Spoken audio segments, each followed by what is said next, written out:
Assalamualaikum warahmatullahi wabarakatuh. Halo, apa kabar anak-anak hebatku kelas 5 semuanya? Bagaimana kabar kalian hari ini anak-anak?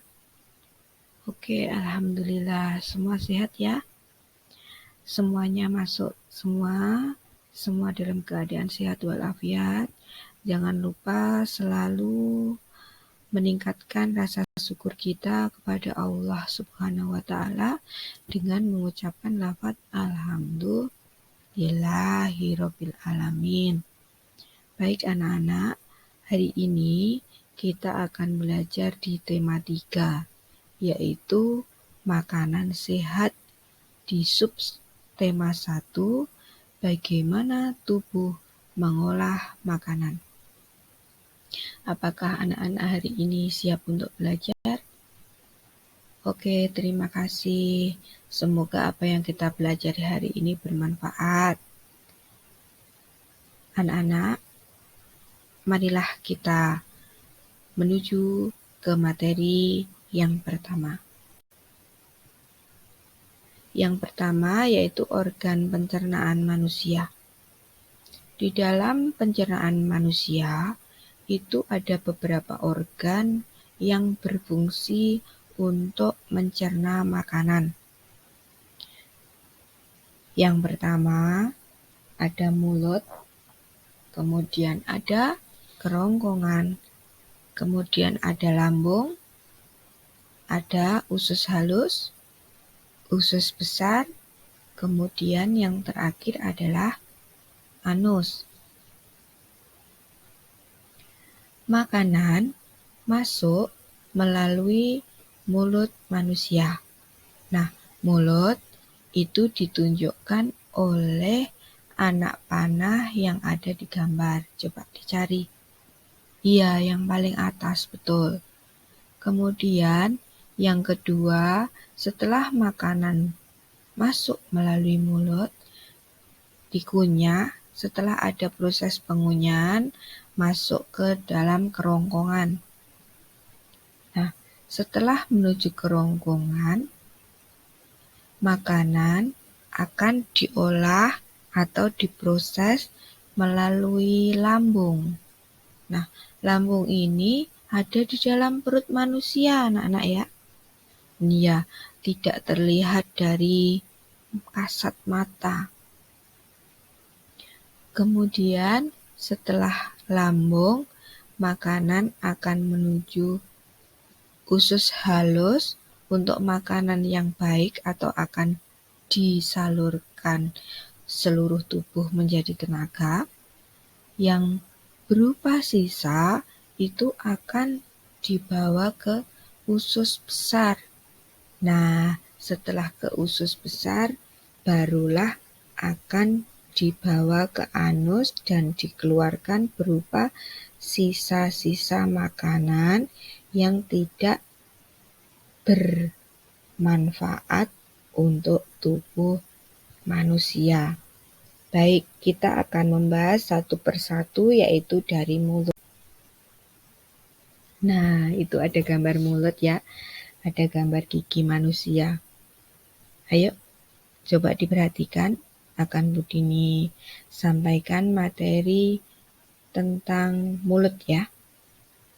Dari bagian dari organ pencernaan manusia. Mulut adalah awal dari saluran pencernaan. Faktanya, proses pencernaan manusia dimulai bahkan sebelum proses menggigit. Kelenjar ludah menjadi aktif saat seseorang melihat dan mencium hidangan makanan. Setelah mulai makan, mulut akan mengunyah makanan menjadi potongan-potongan yang lebih kecil agar mudah dicerna. Air liur pun bercampur dengan makanan untuk mulai memecahnya menjadi bentuk yang dapat diserap dan digunakan tubuh. Saat menelan, lidah memasukkan makanan ke tenggorokan dan ke kerongkongan. Nah, jadi pada saat makan, diproses atau dikunyah di dalam mulut, itu akan dibantu oleh air liur. Nah, air liur manusia. Baik, kita akan menuju ke organ pencernaan manusia selanjutnya. Nah, selanjutnya ada kerongkongan. Jadi, mulut makanan yang sudah dikunyah di dalam mulut akan turun menuju kerongkongan. Nah, kerongkongan ini apa toh? Terus kegunaannya untuk apa? Nah, sekarang akan Budini jelaskan ya. Kerongkongan terletak di tenggorokan, dekat dengan trakea. Kerongkongan akan menerima makanan dari mulut saat proses menelan. Epiglotis adalah lipatan kecil yang terdapat di tenggorokan saat seseorang menelan untuk mencegah kejadian tersedak atau ketika makanan masuk ke kerongkongan.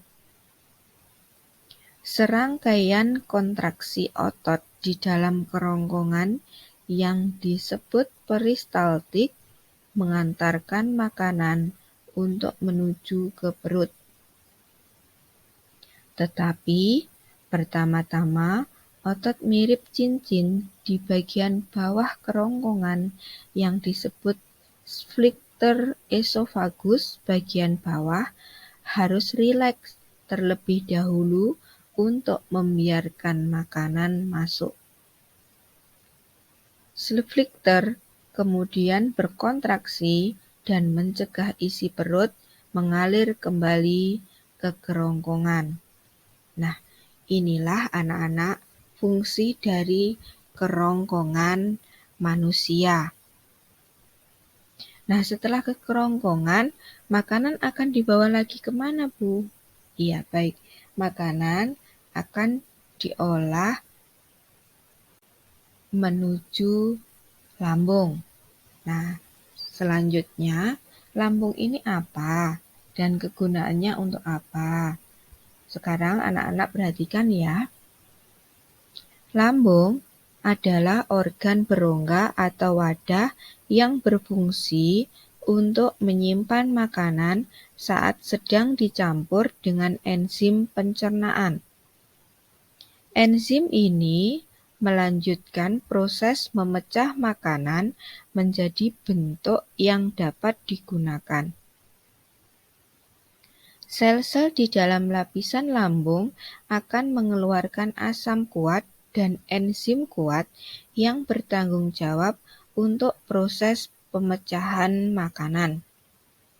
Ketika makanan sudah diproses, sisanya kemudian dilepaskan ke usus kecil. Nah, jadi yang bermanfaat itu akan dibawa ke usus halus dan yang tidak bermanfaat atau yang akan menjadi sisa akan didorong ke usus besar, kemudian akan dibuang melalui kotoran manusia. Selanjutnya kita akan ke usus halus. Usus halus itu apa sih? Kemudian kegunaannya untuk apa? Baik, anak-anak sudah siap untuk menerima materi ya? Oke. Usus halus adalah tabung berotot sepanjang 22 kaki atau sekitar 8,25 meter yang berfungsi memecah makanan menggunakan enzim yang dilepaskan oleh pankreas dan empedu dari hati. Pada usus halus terdiri atas usus 12 jari, usus kosong, dan usus penyerapan. Ketiga bagian usus tersebut akan bekerja bersama-sama untuk menyelesaikan pencernaan makanan agar menjadi bagian-bagian kecil yang diserap ke dalam pembuluh darah usus. Nah, jadi di dalam usus halus itu terdiri atas 3 usus yang membentuknya. Yang pertama tadi ada usus 12 jari, kemudian yang kedua ada usus kosong, dan yang ketiga ada usus penyerapan. Nah, ini ada di dalam usus halus manusia. Kemudian selanjutnya anak-anak, ada usus besar. Usus besar ini ia berbentuk lebih besar daripada usus halus. Usus besar adalah tabung berotot sepanjang kurang lebih 1,82 meter yang menghubungkan usus kecil ke rektum. Usus besar antara lain terdiri dari cecum, kolon ascendens atau kanan, kemudian ada kolon transversum atau melintasi, yang ketiga ada kolon descendens atau yang kiri, dan kolon sigmoid yang terhubung ke rektum. Usus ini bertanggung jawab untuk memproses limbah atau sisa yang tersisa dari proses pencernaan. Limbah atau kotoran dilewatkan melalui usus besar dengan cara peristaltik. Pertama dalam keadaan cair dan akhirnya dalam bentuk padat. Kotoran kemudian disimpan dalam usus sigmoid atau berbentuk es sampai ada dorongan untuk mengosongkannya. Gerak peristaltik lalu akan mendorong tinja ke dalam rektum sekali atau 2 kali sehari hingga dikeluarkan melalui anus. Nah, ini adalah definisi atau tugas dari usus besar. Usus besar ini adalah memproses dari sisa-sisa makanan manusia dan akan dikeluarkan melalui anus berupa kotoran atau tinja. Baik, selanjutnya yang terakhir yaitu ada anus.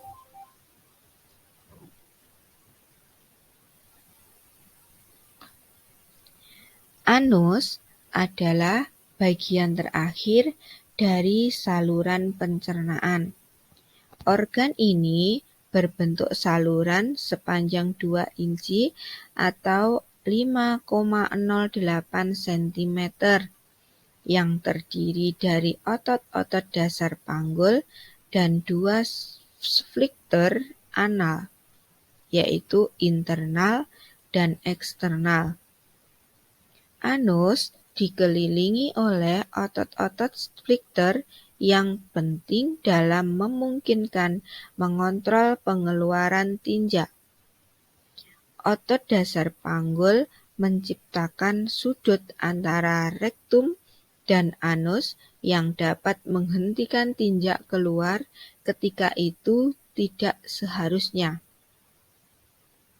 Sphincter internal selalu kencang, kecuali ketika feses memasuki rektum.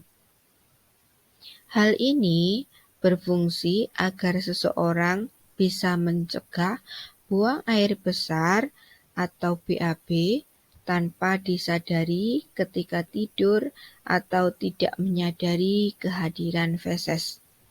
Nah, di situ ada gambar anus yang Budini sengaja ambil untuk memahamkan anak-anak di materi organ pencernaan manusia ini. Anus ditunjukkan oleh lingkaran bulat yang ada di gambar itu, yaitu atasnya berupa usus besar. Nah, setelah diusus besar, makanan dibawa ke anus atau dikeluarkan berupa tinja atau kotoran manusia.